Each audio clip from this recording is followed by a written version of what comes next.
everybody. Welcome back to the Resistance broadcast. I'm John. Thanks for joining us. We have a discussion show in store for you today, and I know what you're thinking. Guys, I saw your episode Thursday. Maybe you listened to it Friday.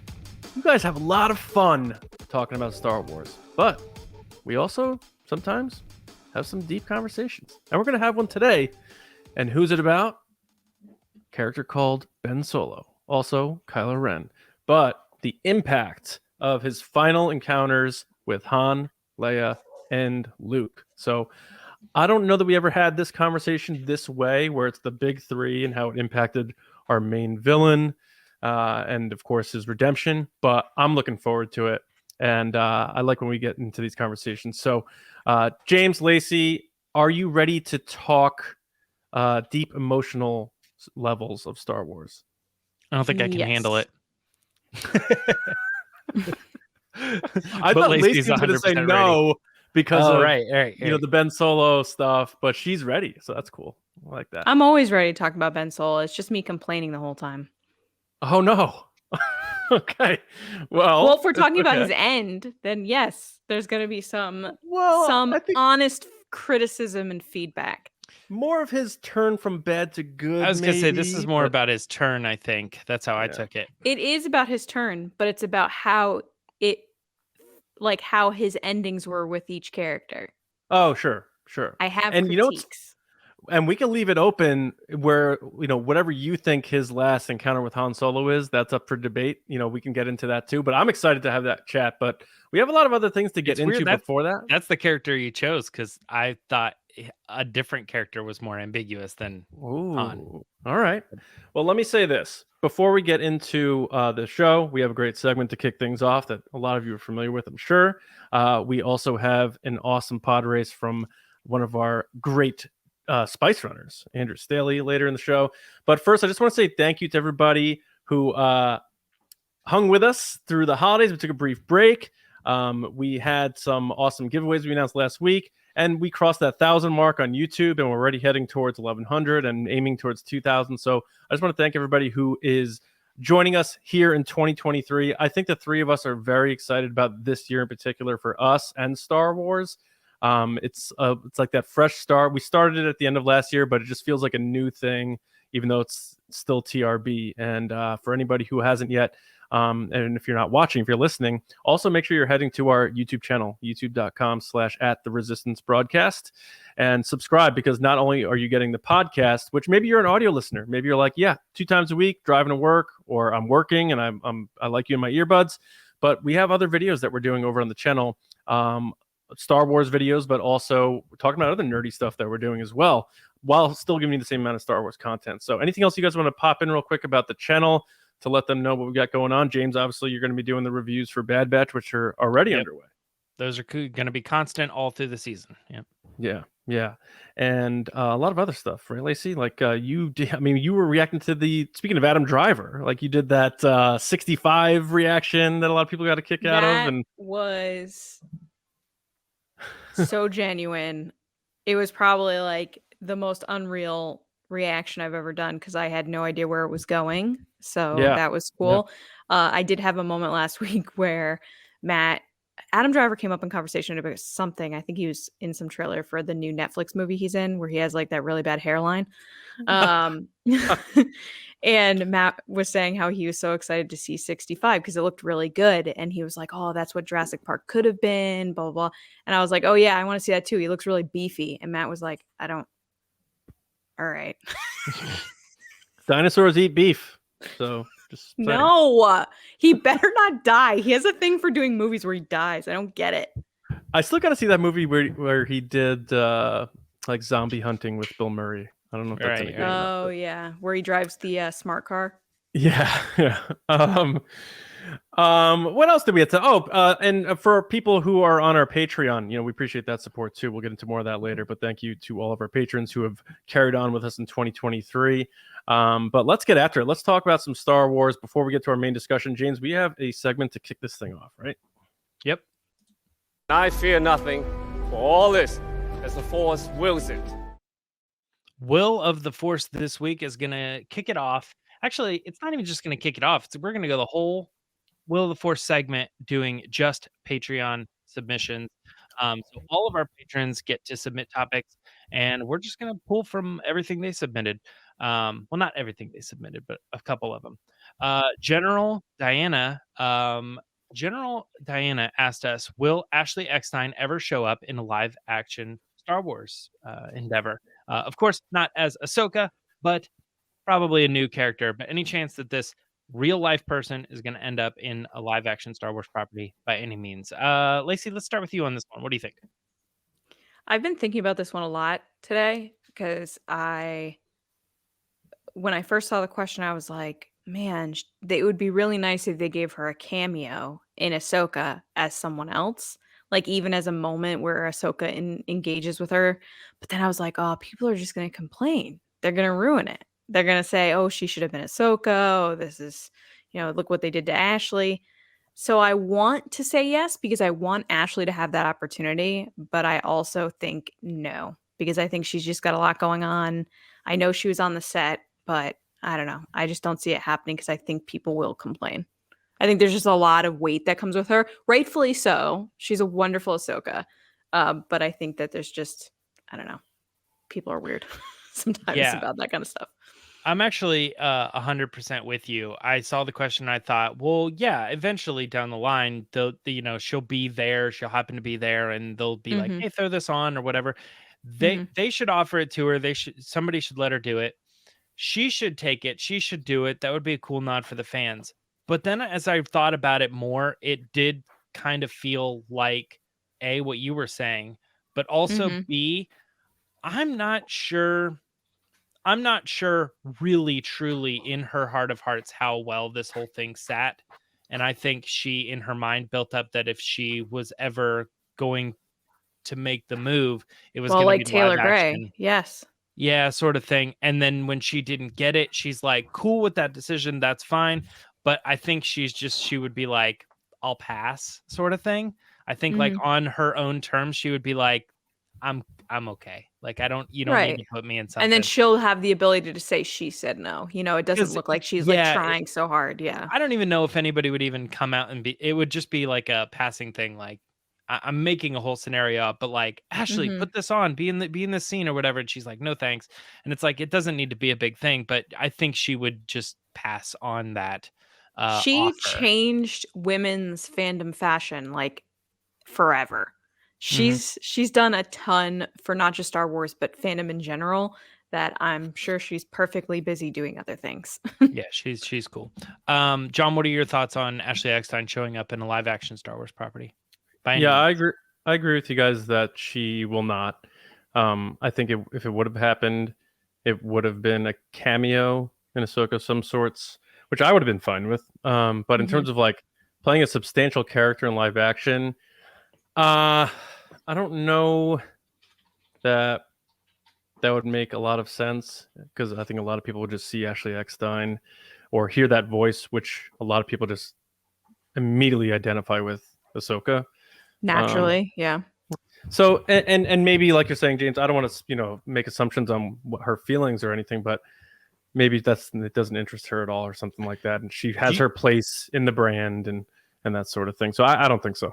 Do you guys remember the short-lived like game show that was like Legends of the Hidden Temple that featured now I can't think of his name. Ahmed Best. Ahmed Best, yeah. Jedi training or whatever it was. Jedi like, yeah. Oh. Do you consider that live action Star Wars? Oh, it was Jedi Challenges, wasn't it? I think it was called Jedi Challenge. Yeah. I named it like 6 different things in 3 seconds. I was like Jedi Academy, Jedi Hill guy, Jedi Legends of the Hidden Jedi. Yeah, Jedi. What other things can go? No, I want to make people delete their YouTube comment right now. Hang on. Of all things to change in that, I changed Temple to Jedi, but it should have been Legends of the Jedi Temple. Oh, it's Jedi Temple Challenge. Oh, okay. We were all wrong. Yeah. Either way, do you guys consider that live action Star Wars? Like, because it's like technically Legends of the Hidden Title. Yeah, there you go. So if she were to do something like that, like that's her own thing. Yeah, why not? Have her be the host of the Star Wars show. Like, no, that is not her coming into a Star Wars story. Right. Yeah. Even though I know people argue that Ahmed Best is canon and blah, blah, blah, like it's not, she's not stepping onto the set and walking into a cantina with the Mandalorian. That's yeah. Action. Also, I think sometimes when they say like, "Oh, this is canon," I think it's to like make people buy things more. Like, oh, if it's canon, then I gotta have it. I don't know. It just seems like it's the stamp of approval. Like they approve it, stamp, it's canon. Mm-hmm. Yeah, that hotel's canon, isn't it? Which is kind of sad when I say that because I love Visions so much and it doesn't have that stamp. So I feel bad when I say like, oh, it's a stamp of approval because clearly we all approve of Visions, including Lucasfilm. I don't. Yeah, that wasn't the right way of saying that. But I do think that when Disney bought Lucasfilm and they announced that everything was going to be connected, that was like the same as like what Marvel had been doing, and probably somewhere there was like, yeah, everybody feels like they need to buy the next thing to stay up to date with all of it. And so I think you're exactly right, John, that the word canon is sort of a thing that they do to keep people on board and saying, if you want the whole picture, you got to get all of it. It's a collectible thing. Yeah. But moving on to the next one here, another one of our patrons, Major Julianne Perkins. Julianne sent us the question, will Feige be the one to bring the Mandoverse to the big screen? John, you're going first on this one. Any chance that we see Big Kevin bring in the Mandoverse? So, president of Marvel Studios, Kevin Feige, is still reportedly producing a Star Wars movie.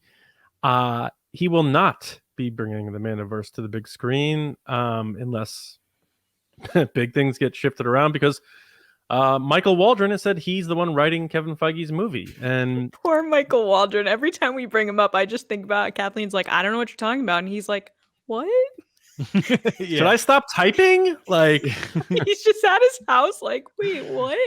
She said it was a bit of a rumor or something like that. That's been hitting the headlines. His wife's like, Michael, did you see this interview with the president of Lucasfilm? She says she doesn't know who you are. He's like typing the movie as he's speaking, and he's like, and then he throws his Jedi robe at his opponent. And what?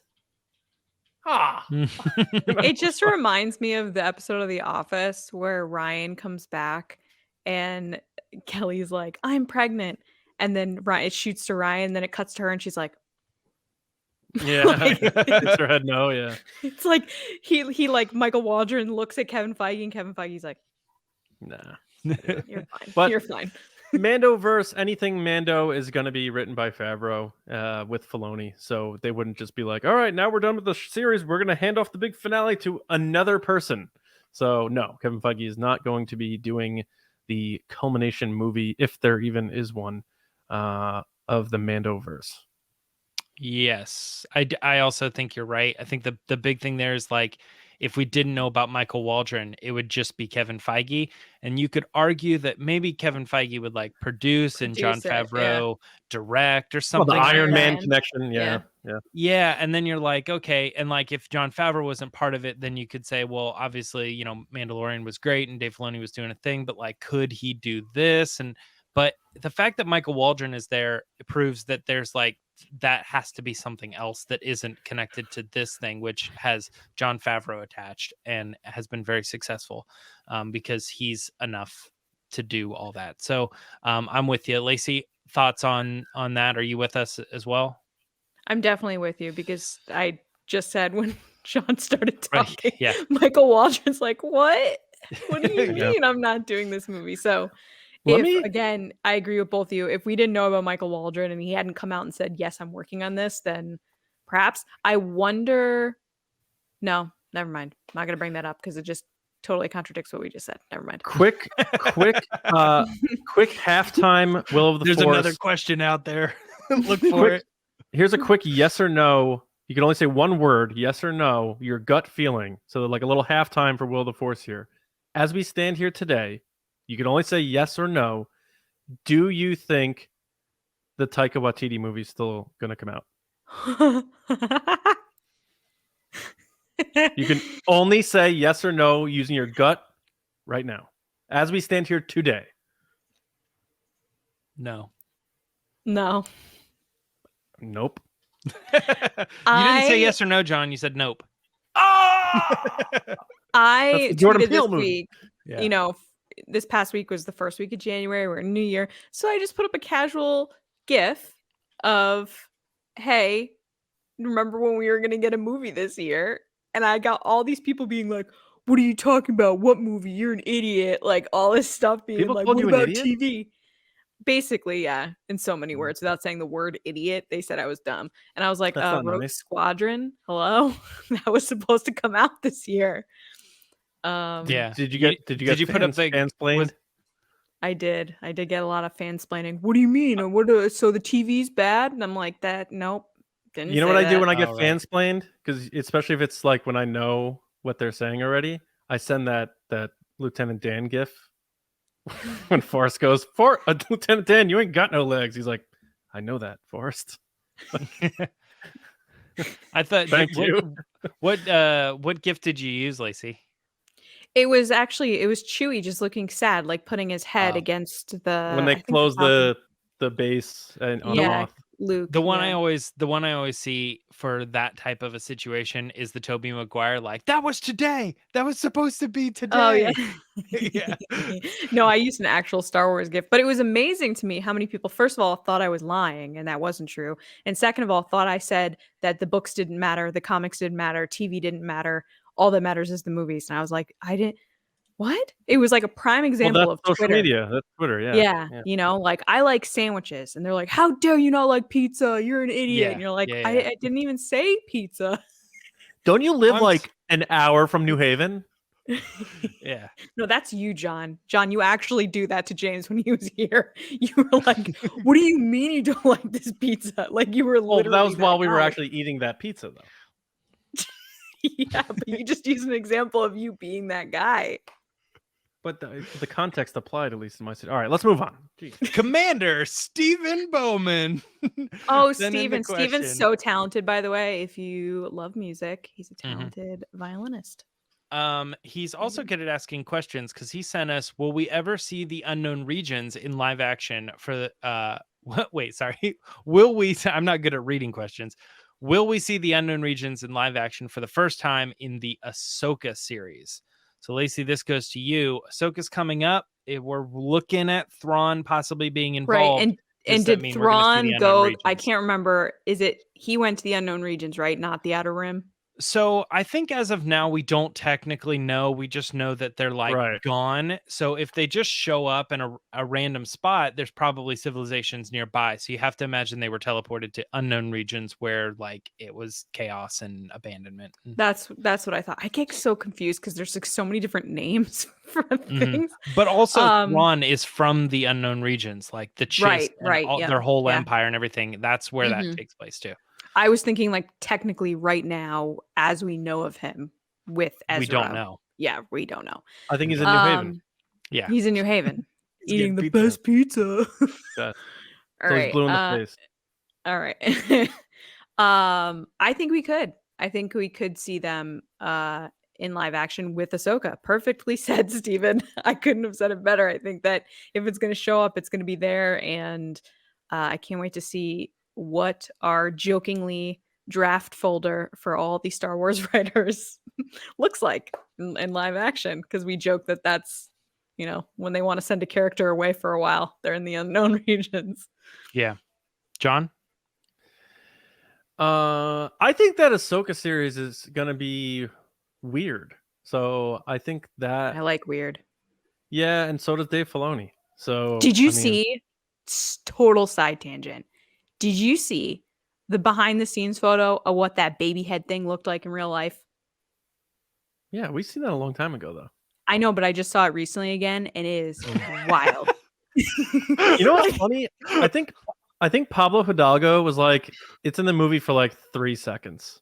I don't care. Did you see how cool the puppet is? Like, it's on a track and the hand comes out. Like, that was the thing that was supposed to give him the box with like the whole. JJ's in like the editing room, and he's like looking at that clip, and he's like, that's pretty stupid. Let's cut it.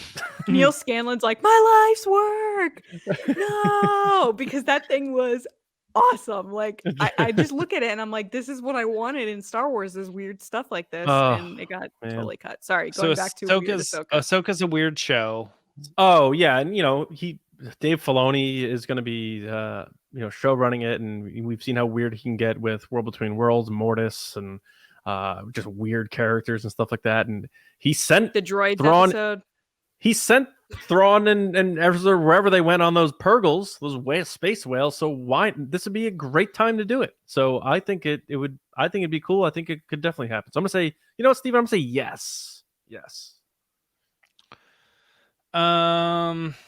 Will James be James right now? Go for it. No, I think you guys are probably right. Like it makes sense to sort of recap the audience on what happened, right? Like if you're going to introduce Thrawn and you're going to introduce Ezra, you might give us this flashback, and that could look really crazy on screen, like if they did the Purrgil thing. Oh my god, live action space whales. Yeah, that it could be pretty cool.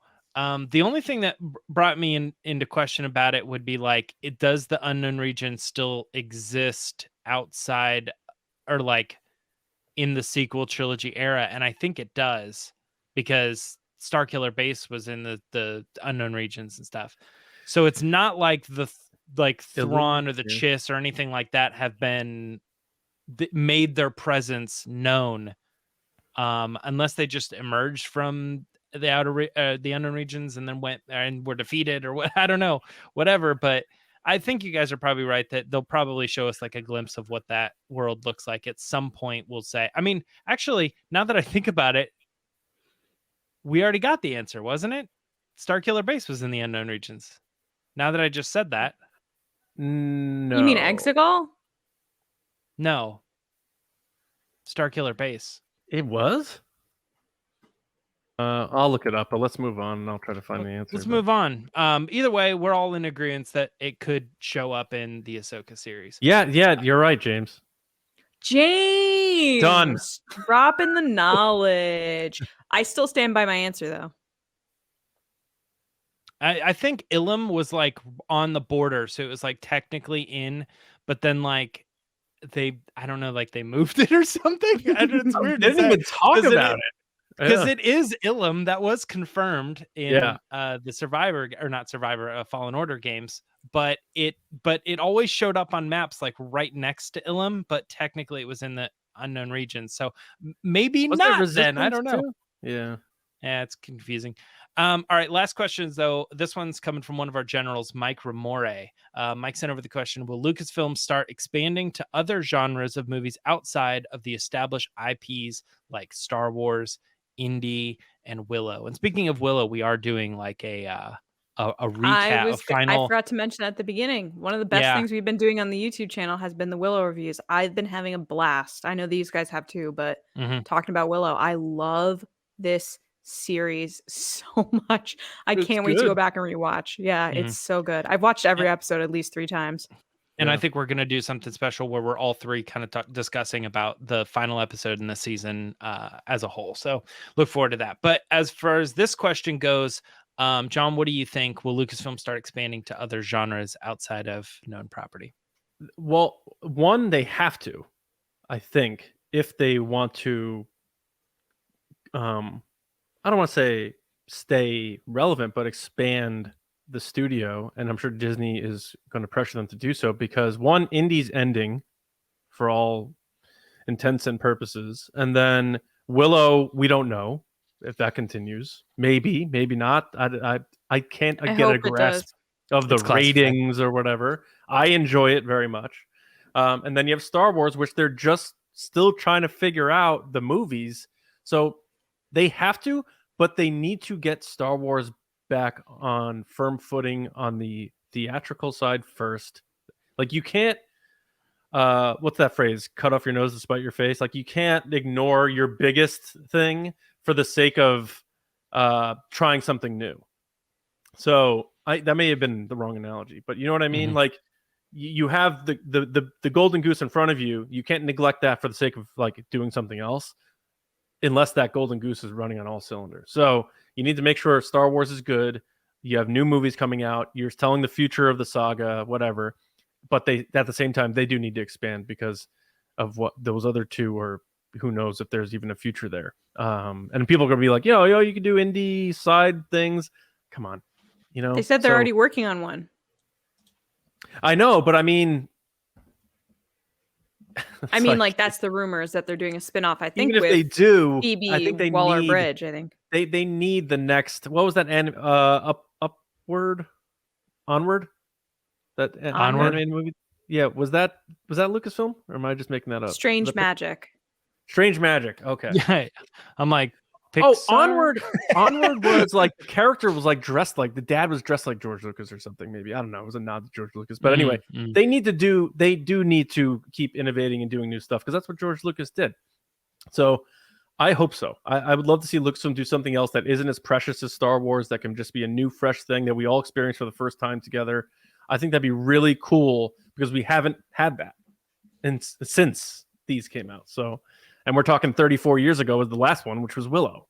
So we need some fresh blood at Lucasfilm in terms of stories and stuff like that. And I know they were dabbling with things that I guess got shelved, but give us the next big IP. And whether that comes off of a loose leaf paper that was in George Lucas's desk drawer, so be it. Mm-hmm. Give it to me. But I do think they do need to, and I'm sure they're having those discussions. Lacey's thoughts? Yeah, I have to agree with John. I think that they can't just stay by what they know currently because, their studio might have been at a certain level years and years and years ago. But with stuff like Netflix and Apple TV and Hulu and Amazon Prime and all these other places that are now getting into this, doing Lord of the Rings shows, Stranger Things, which is a monster hit, Wednesday, huge. You can't keep sticking around the same things. And while nostalgia has been working very well for some of the studios, like with the Ghostbusters and the Jurassic Park, and I mean, Avatar is kind of nostalgic, even though it wasn't that long ago, but it was long enough. Like, yeah, you can only kind of pull from that for so long. I would love to see Lucasfilm really get into more of the kind of fantastical creature driven stuff. Like they should team up with Jim Henson and do some crazy like puppet Muppet type stuff because that's like what Dark I found. Crystal sort of thing. Like Dark Crystal, exactly. Because I feel like the coolest stuff that always set apart the things in Star Wars and Indiana Jones and all those things were the effects that we saw that were very on the practical side, and Jurassic Park, which stood by with not just CGI, obviously, but with those real life dinosaurs that they're like, touching and feeling. And I just feel like when I was watching Willow, one of the best things in that show was Kenneth, the Mudmander. I love that thing so much that it just reminded me of like, this is what made me love movies growing up. And I feel like we don't get a lot of that anymore. So I would love to see Lucasfilm kind of make some type of series or movie that capitalized on creatures like that. Like give people that are creative and kind of, I'm trying to think of the word, like just a genius in that kind of creature building, like a Phil Tippett, like the ability to do what they're good at. Yes. I don't weird, disagree. Basically. Yeah. Weird. Give me weird. I don't disagree with anything you guys are saying. My initial reaction to that is yes, they should, because Willow's not gonna necessarily be around forever. Indiana Jones seems like, they're already sort of phasing that out, but they might milk that a little bit longer. But when going back to Kathleen Kennedy's Investor Day thing where she's got all the Lucasfilm properties behind her, there are 14 properties there. And they're all Star Wars except for one Indiana Jones, one Willow, and then there was this other one called Children of Bone and Blood. Oh, and they gave that up. They gave the rights. Children of Blood and Bone, right? And the thing about it is they're not moving forward on that at all. But it wasn't an original property; it was something that they bought the rights to, and they were going to move forward with it. So that is interesting for Lucasfilm because generally, I think they're very proud of their original property stuff. So when they purchased the rights to something that wasn't their own original IP and they were going to produce it, I don't know what ended up stopping that from happening. But it was a strange move at the time, and it could be a glimpse into what we're getting into the future. possibly Lucasfilm not saying like, hey, we have our original property stuff, but what we want to get into is choosing the right properties that have already been developed, and we think we could continue to develop them. So, well, you I know, think I say there's more also a original piece. stuff, but everybody Yeah. says that, you know, what they might actually from a business standpoint do is start looking at properties that they feel like could fit in the Lucasfilm family and adapt those properties. Yeah. Well, because the other thing too is that everything currently is still tied to George. So it's like, what is that next thing that's not tied to George, and how do you make it seem like it's tied to George, or what would be a project that George would want to do? Because on top of everything else, they are carrying on that legacy, and they seemingly have been making choices and making decisions based on what he would have done, you know, or what he thinks would be a good thing to move towards with Lucasfilm. I mean, that's why they keep having him on sets and stuff. So it's going to be interesting to see what comes next. Well, speaking of what's coming next, that's going to be the end of Will of the Force, and we are going to move into our next section. Lacey, would you like to take it away? Yep, guys, it's time for the Patreon pod race.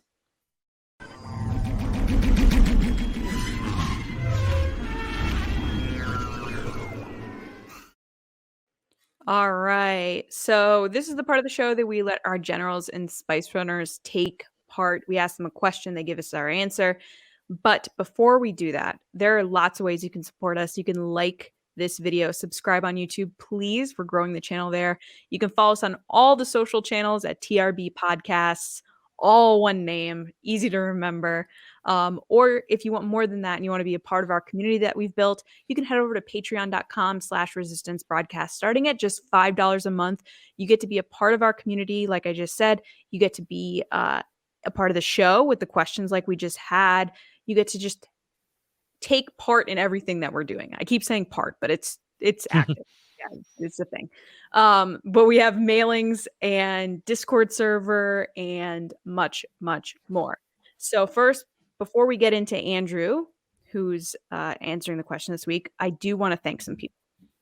So thank you to our generals: Carmelo, John Reese, Jetta Rosewater, Frank Grande, Darth Hurricane, Nick Kratz, Christian Morales, Brian Smith, Matt Chitty, Danny, Mike Mori, Matt Heath, Brendan McLaughlin, Count Pepto, Sneaky Zebra, Paul Sullivan, Aaron Ellington, and Diana. Thank you guys so much. And to our Spice Runners: David Probus, Neil Shaw, Kendall Gelnar, Ryan Wara, Dave Hornack, Thomas Hennessy, Andrew Staley, Jeremy Myers, and Michael Fry. Thank you guys so much. Thank you. So Andrew's up. We love Andrew here. He is our celebration buddy. Excited to see him in London.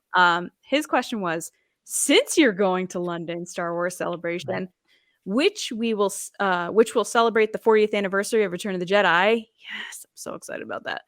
What is your favorite scene or moment from the movie, and why? So Andrew, take it away. The very end of the movie, when all the rebels are gathered together for the final picture, is my favorite moment. Only because it takes me back to 1983 when I saw the movie with my dad on opening night here in my town. And it was really special because as a wide-eyed 6-year-old, to see a brand new Star Wars movie was just something really special. And now to this day, anytime a Star Wars movie opens, we always go to see it on opening night, just the same way we did in 1983. So that scene is always really special because of all the main characters are there, and it just it's a very warm and heartfelt moment. So both for the characters and for myself. So thanks a lot, guys. Thanks for letting me be a part of the podcast, and hope everyone has a great 2023, and we'll see everyone at Celebration. Awesome job, Andrew, as usual. Always great to see you and hear you on the show. So John, what'd you think? Less than 3 months away, buddy. I can't wait to see you. It's going to go by quick, so we're going to be hanging out soon. Great answer. It's funny when you say they posed for the photo, because it's like, who took that photo? Like, did they have cameras? But it is a great moment because it is all of them together. It really is a conclusion to that story. It's a feel-good moment, and I like that you are still carrying on that tradition with your dad in your town, going to your theater and doing your thing when the new Star Wars comes out, which we talked about it on Thursday. If a new Star Wars movie is filming soon, maybe in a couple of years, the tradition resumes. So great job, as always. Can't wait to clang beers with you in a few months, man. And thanks. Appreciate it, Andrew. James? Yeah, I would say this isn't my number one, but it might be like my number two. Like, this is a really good pick, Andrew, especially since like the way they've set it up, it is burned in your brain as like, that's how the trilogy ended. Like everybody happy together, standing there all in one scene, and it pulls out. So great pick. And obviously the same thing I'm sure Lacey's going to say. John just said it. We're excited to see you in London, and it's going to be an awesome time. So thanks for submitting the video. Andrew, amazing job. Your walls, as always, is impressive. I love that you have a framed TFA poster because TFA is my fave. And I keep saying favorite, but this might be one of my favorite answers for the pod race because the ending of Return of the Jedi is my favorite Star Wars ending. I like how it ends. I think it's a great feeling. You walk out of the movie theater, like, kind of punching the sky, being like, all right, we did it, team. Yeah. Like high-fiving each other. Yo, fam. Yeah, we did it. So I'm just hearing your answer was just so wonderful because it's exactly how I feel every time I watch it. It's just like that. It's just like a warm hug in Star Wars that like everything works out and no one dies. I mean, Darth Vader does, but no one like on the hero side really dies. And everyone's just kind of happy. We did it, team. Yay. Everyone's cool. Because it did not end that way the movie before this. So to end on a high note is a great move for me. Anyway, thank you so much. Awesome to see you. Can't wait to see you in person.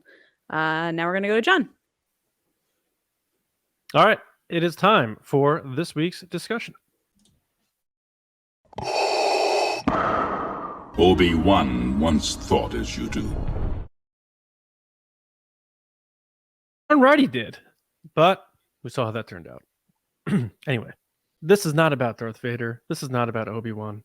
This is about the impact of Ben Solo's final moments with Han, Leia, and Luke. Or you could say Kylo Ren, whatever.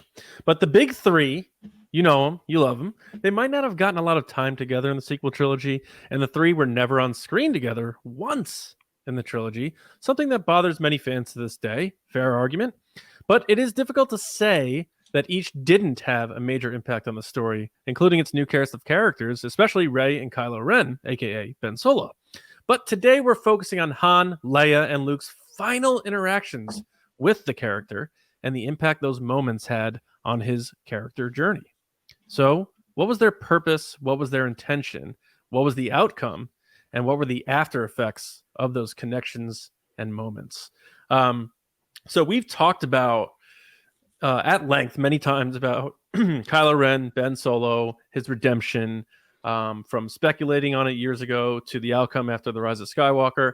But this is like sort of a different, more specific focus on it, which has to do with the three most popular characters, arguably, in Star Wars history, being the big three, Han, Luke, and Leia. And they all impacted this character throughout this trilogy.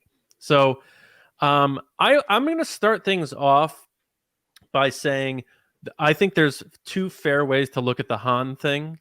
I think you could say his real last interaction with Han was on Starkiller Base. And that's what he thought he needed to do to fully commit to the dark side. And the moment it happens, we see the look on his face when he feels Leia feeling Han's death. And there's instantly this feeling of, and I think in the book they flesh it out a bit by saying like he doesn't feel the way he thought he would after doing it. He goes on though down his dark path. But I would also like to add to the fact that I think because of the memory of his father was there, it was manifested on screen. I want to count that as well from my point of view, because I think that was the final thing that led to his ultimate turn to Ben Solo. I think both his parents played a role there. Leia stopped him from killing Rey in her final moments, and she called out to him with his real name, just like his father did in TFA, but this time she reached him and pulled him back. And then Rey heals him physically and emotionally. And then he has that moment, though, where he's still saying, Ben Solo's dead. And he's like, no, he's not. Kylo Ren's dead. So he still has to come to terms with his father in his mind. And I'm counting that, even though it wasn't an actual physical confrontation. Now, I'm okay if you guys say, no, that's just in his memory, it doesn't matter. But I'm going it from that point of view.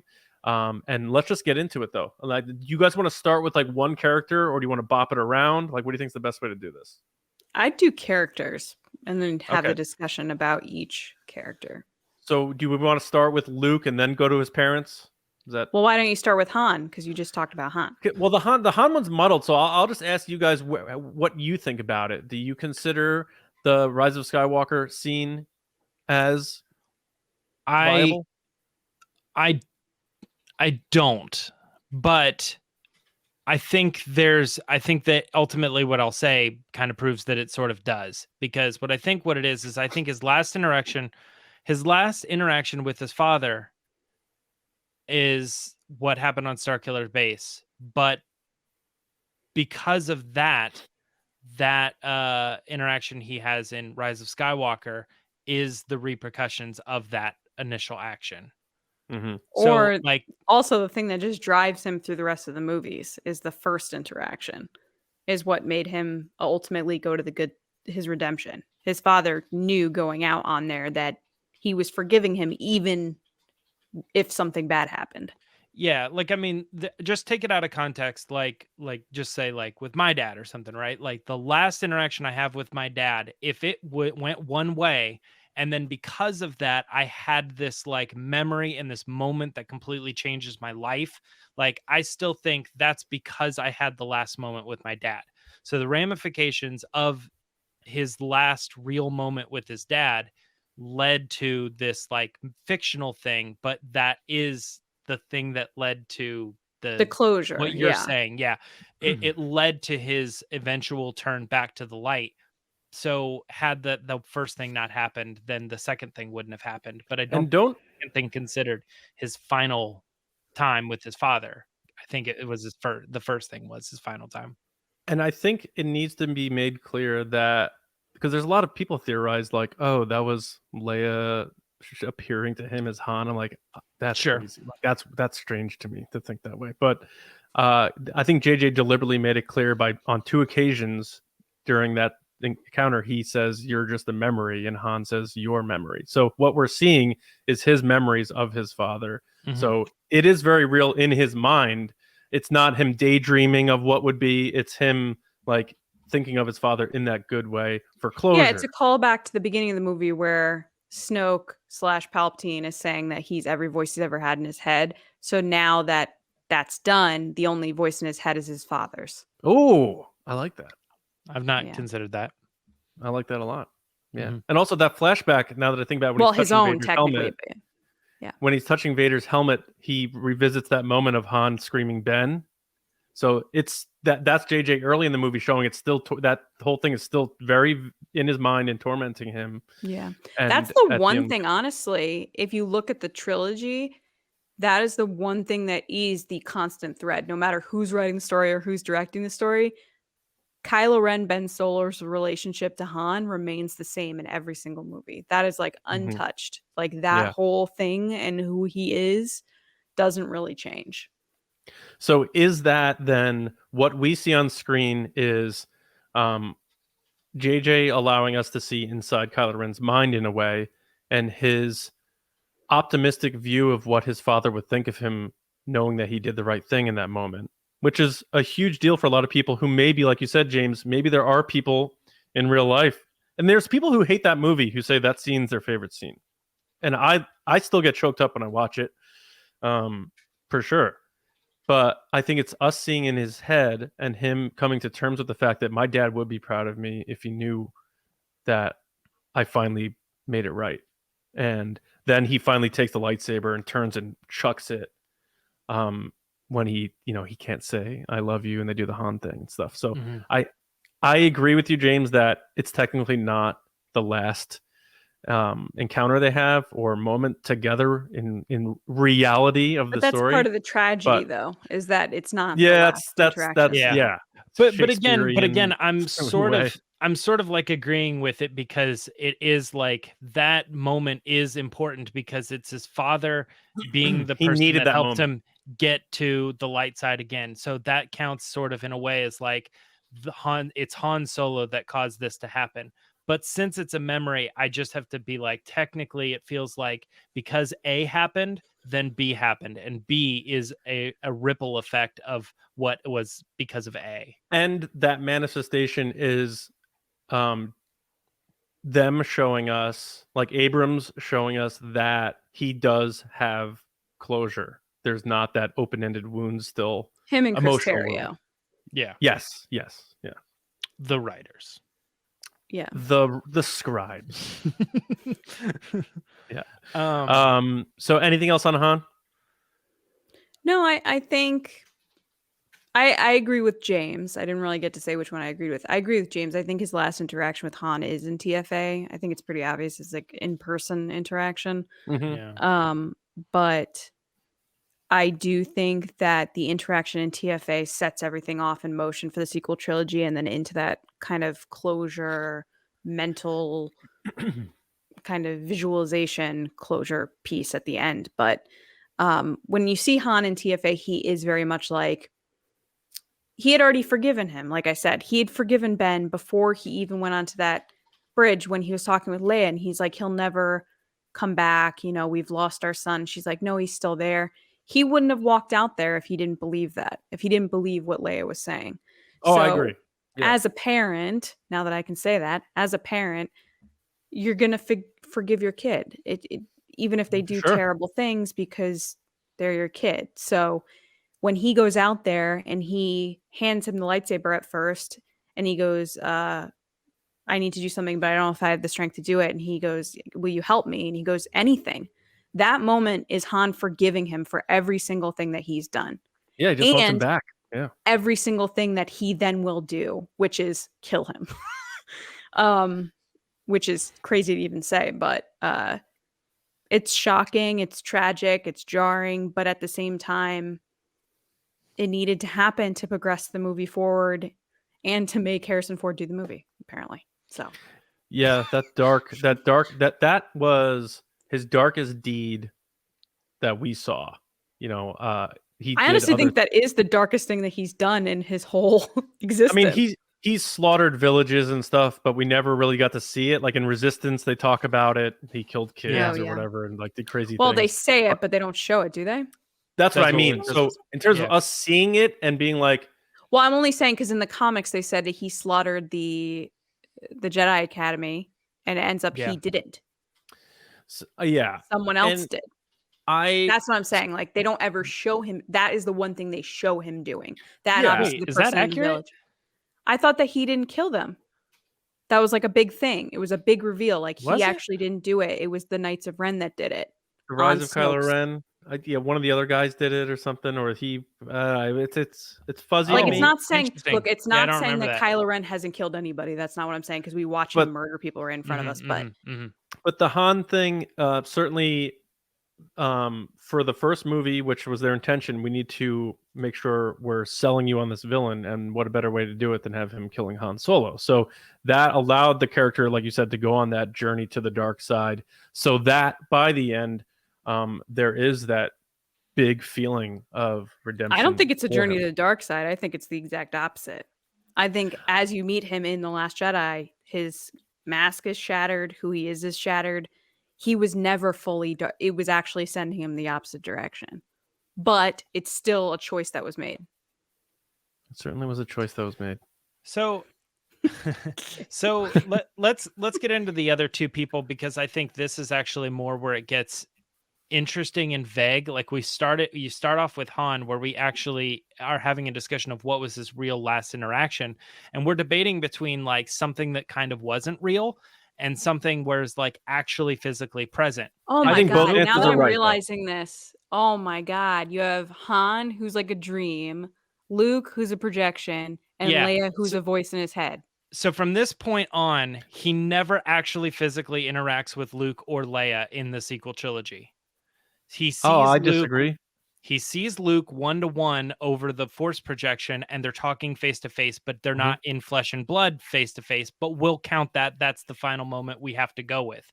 Yeah. Unless you want to say the final moment was when he pulls the lightsaber out, and then they have the bout, and he pulls the stuff. That could be No, the final moment. because the everyone last saw time he was physical with Luke. Luke But was Luke on still crate. alive at that point. Luke was on crate. His No. body wasn't. He was there. Yes, but yes. I'm saying the crazy thing though that I just realized in this moment was, if you think about it, his last interaction with all these characters, they're not physically there. Yeah, he's not physically with Luke, and then on top of that, with Leia, he never sees Leia face to face. He only ever speaks with her, and then feels her in The Last Jedi when she's in the. She's near. Yeah. They know they're near each other, so it's like from that point on, my God. The debate is interesting because you could look at it as like the last time they were really face to face with each other, or you take it the last time they they're still alive interacted with each other. I think we're gonna get lost in the weeds if we get too muddled on the technicalities. It's just interesting to discuss, like as a story. It was a fun topic because so that means Leia, the last time she saw Ben was when she dropped him off at the Jedi Temple. Was the last time Leia saw Ben. As far as we know. I just so when I pitched this, it wasn't when the last time they were physically. It was the last time they had a John, connection. We know. We're just chatting about. We get that. Okay, the only thing we really have to go on is the last time they had this connection. No. That's not what we're doing. We're just saying like that's nuts if you think about it. That he literally hasn't seen any of these individuals. Yeah. Physically, I think for a lot of him, people, even me included, like, I don't know that I just kind of maybe had it in my head that like, well, he interacts with Han in one, he interacts with Luke in the other, and he interacts with Leia in the other. But it wasn't until today with this question that it made me think about how those interactions happened. And now people say, well, we never got the big three on screen together. And it's like, okay, well, we only got Kylo Ren interacting with one of them sort of in person. And 9, I think 9 would have been much different if Carrie Fisher didn't die. I also agree with that. Yeah, I think they could have switched things around for sure. But anyway, moving forward, it's Luke on crate. That's the last interaction. Yeah, gotta be right. Yeah, and like so, Luke's clearly there to protect everyone and be this sort of diversion and stand down his nephew. And he does still say, I'm sorry for what I did, but Kylo Ren is like in that scene is like shark with his eyes rolled in the back of his head, and he looks, We've all been there. We've all been to the point of no return when you're just so mad at someone, it doesn't matter what they say. He looks, and he's saying, "I'm going to end it all. I'm going to destroy her. Okay, I'm going not to that destroy far, you." not that far, but very angry. Yeah. So he's just completely, fully entrenched in dark side here as he's seeing Luke, and he's holding the blue lightsaber. Like every decision Luke made was on purpose, and having the darker hair for when he last saw him when he was younger, all those things to like sort of trigger that in him. But I don't know, like I don't think Luke showed up there to like save him. So I think he showed up to save everybody else. Yeah. I know some people think that he did. So the Luke one is challenging for me because it feels unfinished. Because even at the end he says, "I'll see you around, kid," and then he never does. So I don't know. I have a tough time with the Luke one, so I want to hear what you guys have to say. I have a tough time. What are you going to say at the end of our about final Luke. episode? I don't know. Same thing. It's just a nice way to say goodbye. Yeah. Well, okay. So Luke, I agree. He wasn't there to save Kylo Ren. He was there to help Leia and to help the crew, because Rey had said so much to him of like, "We need your help. I'm here to get you. Like, we need you." And he was like, "There's nothing I can do. What do you expect me to do? I'm not going to do that." And then obviously he has that kind of standoff with Rey in the rain where she's just like, "Look, are you going to help me or not?" And then she goes, "Okay, then he's our only hope. Like, I'm out." And she leaves. Like, his intention, as in Luke, was never to go there to save Kylo Ren. It was, like you said, John, to stall, apologize, and see where it went from there, and kind of show that the Jedi aren't over. Because Yoda was like, she has everything she needs. She's just got to go be there, So he was that final push. It was his final kind of again, I'm I'm stating this from a stance of like not agreeing with the character, but it was his final kind of like, I'm gonna do what's right. I'm gonna save people. But Yeah. but the crazy thing is that he is standing up against someone that, like John said perfectly, is triggered by his looks, by his actions, and by a memory that is so clear in his mind. Like, that's not something that goes away when you wake up in the middle of the night in such a vulnerable state to your own family trying to kill you. Like, that's not exactly a great memory that you're going to be okay with for the rest of your life. So we know that drove him to the place that he's at now. So he was never going to forgive Luke there. That was never going to happen. So overall, I think the interaction is very interesting. It's very tense, but it does what it needs to do to show Kylo that he can act like he's the big bad guy and he can put this big front being like, I'm going to destroy everything. But at the end of the day, when you get so blinded by certain things like anger and hate, you miss what's right in front of you.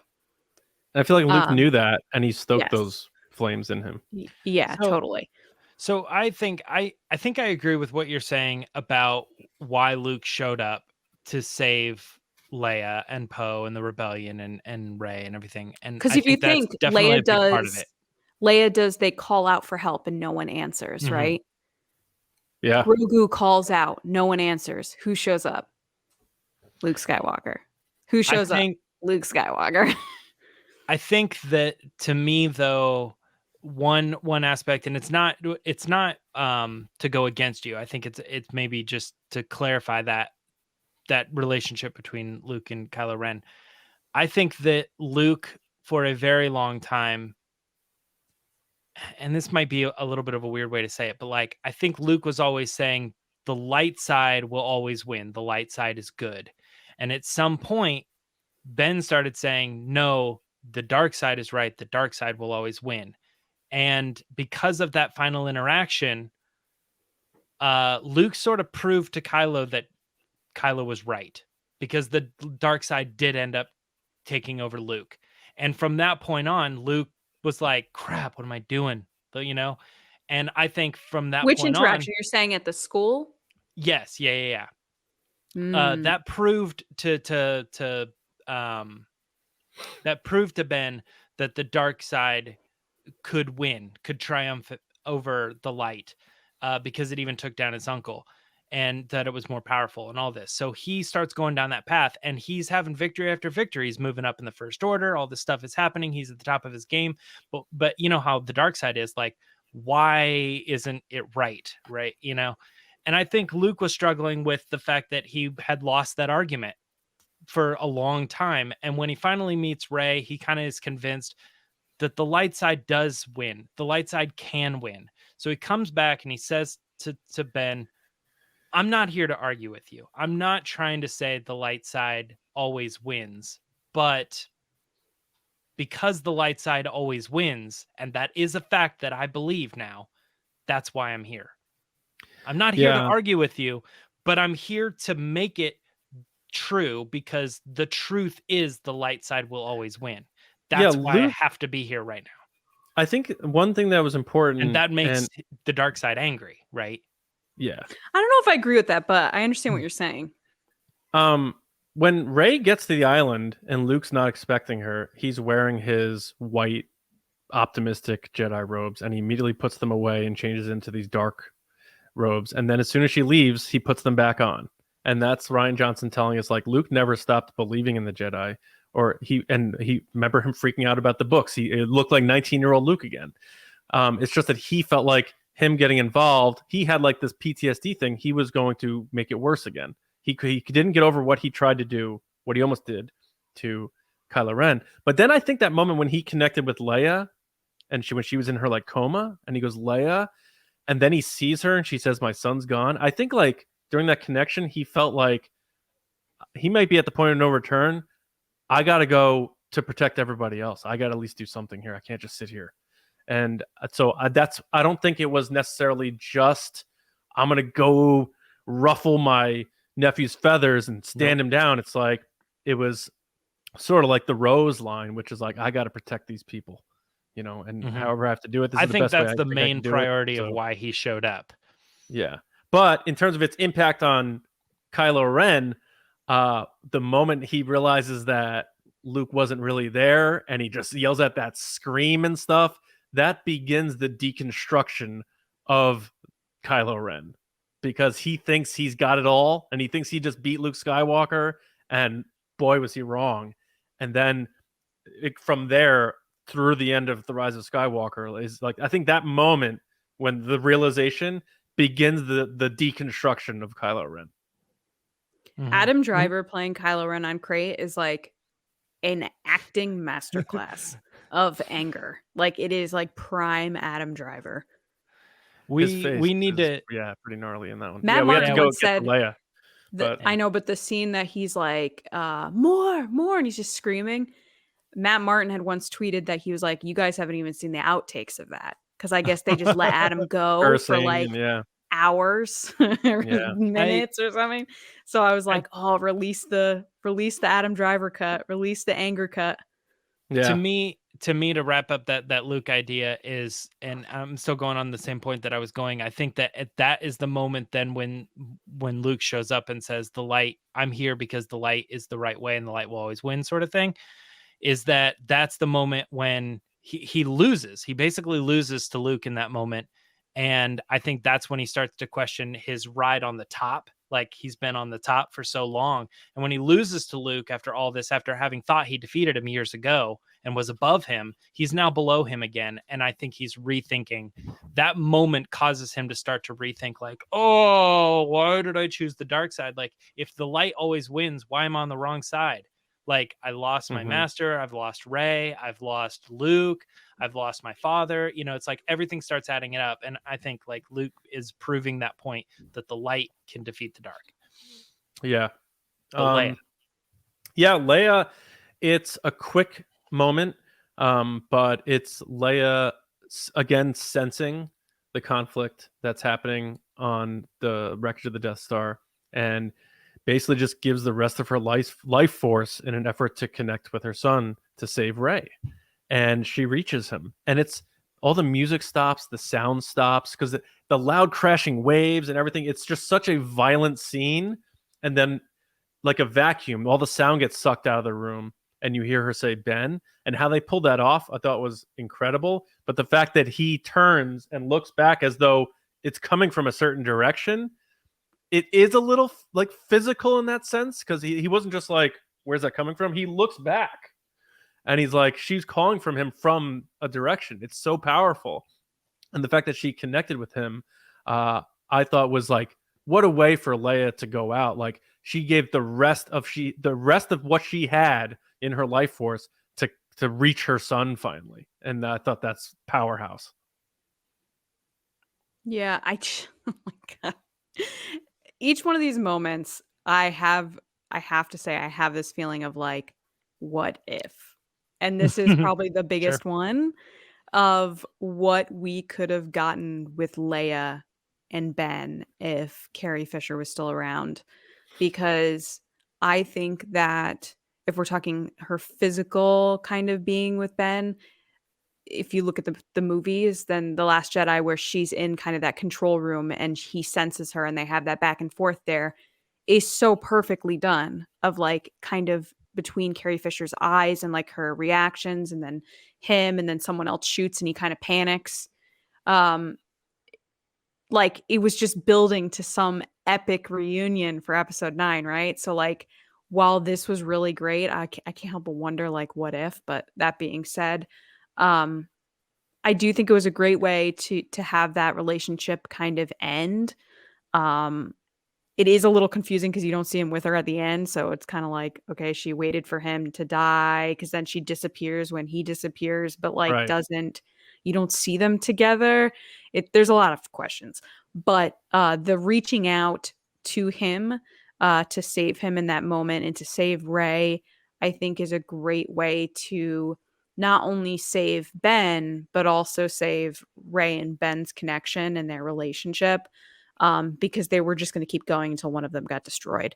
So she was kind of saving both of them by stopping him. Right. And a great point, James, I want to bring you into it, but a great point, again, about that her body did wait for her to make sure that he found his peace first. Like, she was waiting for him to almost even show him the way how to become one with the Force. And as soon as he disappeared, she disappeared immediately thereafter. So that's no question what they were doing there. And that's, you know, you can arguably say that that's maybe the final one, you know, as they transfer into the Force. So two things about this is I think that had Carrie been alive, I think that maybe the story of the movie would have been a little bit different and things would have happened. I think they physically would have been together at some point. I don't think they would have, though. That's the one thing that I think I have a feeling that they still would have connected over the Force, and it would have been Kylo Ren defeating Rey and Princess Leia like stopping that from happening over the course of the Force, or over through the Force or something, and that being some way that she passes, because I think they were going to kill her off, the character. Well, that is what happened. No, I know. I'm saying I think that would have still happened. Oh, okay. That would have been the thing. Things would have happened maybe differently in the story, but I don't think they would have met in person. I think that was ultimately the goal, that she was going to be the thing that broke Kylo Ren. But breaking him isn't. So the other thing I want to say is I think that the reason I like the three of them and their last interactions is that with him killing Han, he was proving that he was doing the right thing, but he was starting to question it. Right? He knew dark side's the best. Boom, kill this guy, and then that started to make him question it. Then he gets to Luke, and it's like they have a conversation like, "Am I doing the right thing?" And Luke goes, "You're not doing the right thing. I'm telling you. You need to be over here." And so he's like, "Oh crap. Okay, well now how do I get over there?" Carrie goes, or Leia, like, I'm the way back, kind of a thing. So I think you have the light side version, or the dark side version of Kylo Ren. Then in the middle, you have the questioning. I've now realized that I need to make a change in my life. And then at the end, he says, "But how do I fix all the problems that I've had?" He has this like salvation moment. She's the angel. She kind of like solves that problem for him. Like, just stop, just be the next person, you know, kind of thing. And that goes back to his interaction with his dad as well. But I think that when you look at the three of them, that's the way I see it. The last interaction with Han is bad. The last interaction with Luke is like a change of heart. And then the last interaction with Leia is like his salvation, or his coming home. And if you call the TFA his last one, all three of them died immediately after their final reaction with him, their final interaction with him. Yeah. Which is also crazy in itself. So with for all three different reasons, they died. You know, Luke was giving all of his final life force to stop him, to protect everybody. Leia was giving all of her final life force to save him. He's sort of at fault for all three deaths. And yeah, right. So, but and then what he did to Han, of course. But again, I still, even because it's a story, I still like the fact that that final moment with Han, in my opinion, is their final moment for me. But I mean, we can expand on this further. But Lacey, what do you have to close this out? This whole conversation is so depressing for me. Oh. Like, I love these characters so much. So anytime you talk about like final moments, you just kind of get like that feeling of like, oh, these movies are done. These characters are over. And there's like this sadness. And now I just want to go watch TFA again, so that I feel like, no, it's just starting. Forget all the other stuff. It's just beginning again. Maybe for a future like Patreon watch along, we like watch these scenes. It doesn't always have to be, or we like, just talk about character introductions instead of their ends.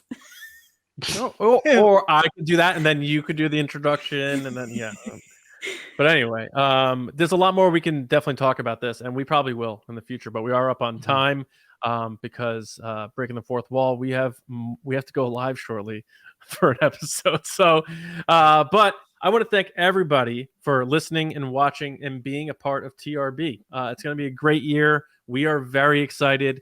I know sometimes people feel a little down about Star Wars and stuff, but if you still love Star Wars and you love having a good time talking about Star Wars, we got you. So come join TRB, and we thank all of you who have in the past and all of you who have just started. Thank you. So make sure you do subscribe, as Lacey said, to all of your preferred platforms. Rate us, get on the YouTube channel, subscribe, all that stuff, and Patreon. And let's have a great year.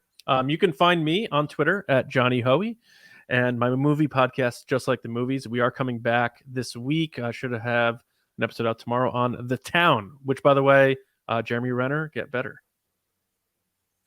James. Get better. Oh, yeah, get better. I got you. I thought you were saying his acting was bad. No, he almost died. I know. You can find me on Twitter and Instagram at Myra Trunks. James is like, Jeremy Renner, I hope you feel better, but just be a better actor. More than anything. You're like, Jeremy Renner, get better. You know what I mean? Splice that clip and cancel James Baney immediately. Yeah. Lacey. People can find me on Twitter and Instagram at Lacey Gillerin. All right, we will be back with you. We are going to do a Willow recap, and then, of course, we are going live Thursday again for TRB Live, but we hope everyone's having a wonderful week. We hope your New Year's off to a great start, and we'll see you next time right here on the Resistance Broadcast. See you around, kids.